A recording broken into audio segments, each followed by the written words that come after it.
Hoje nós temos a culminação de training de 3 semanas. O training estava para manejar gerência marítimo de Aruba.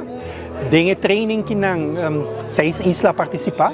Então, Aruba, Bonaire, Corsol, sábado, martes, e estágios. E a noite de entrega de certificado para o participante.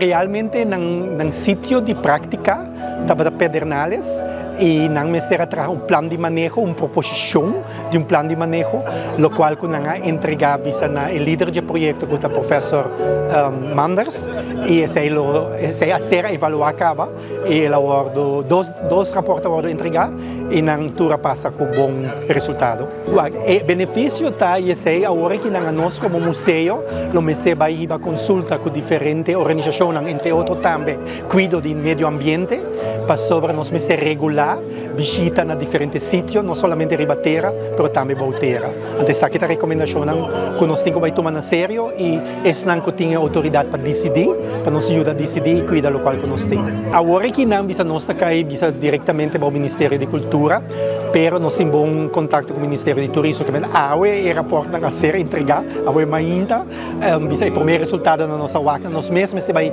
evaluar ainda mais profundo. Já Luna como organização nós está evaluando que professor e já nós está evaluando entre outros com diferentes instâncias em 4 passos na país. Na Aruba em geral nós mestre regular visita de lugar, mas também visita uso de volteira.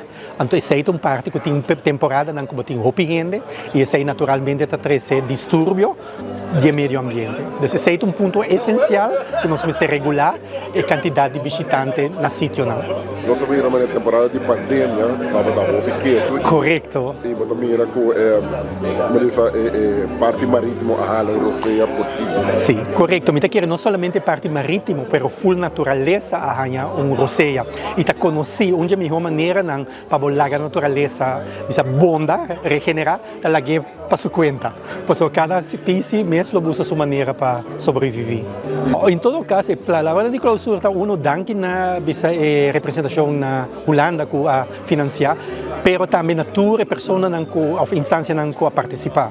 Porque o evento de hoje mês também está danke na Ministério de Cultura, pero também me quer que tem roupa gente que traz de cenário ajuda e me quer sempre botar gente na quieto te ajuda. Então, a melhor agradecer de las pessoas e também seguro, por exemplo, se me quer seguro, média na Aruba está sostenendo o museu tremendamente. Dentro do local que nós estamos e aqui não é hecho que você tem hoje noite também, está uma prova de isso. Mas danke também na média.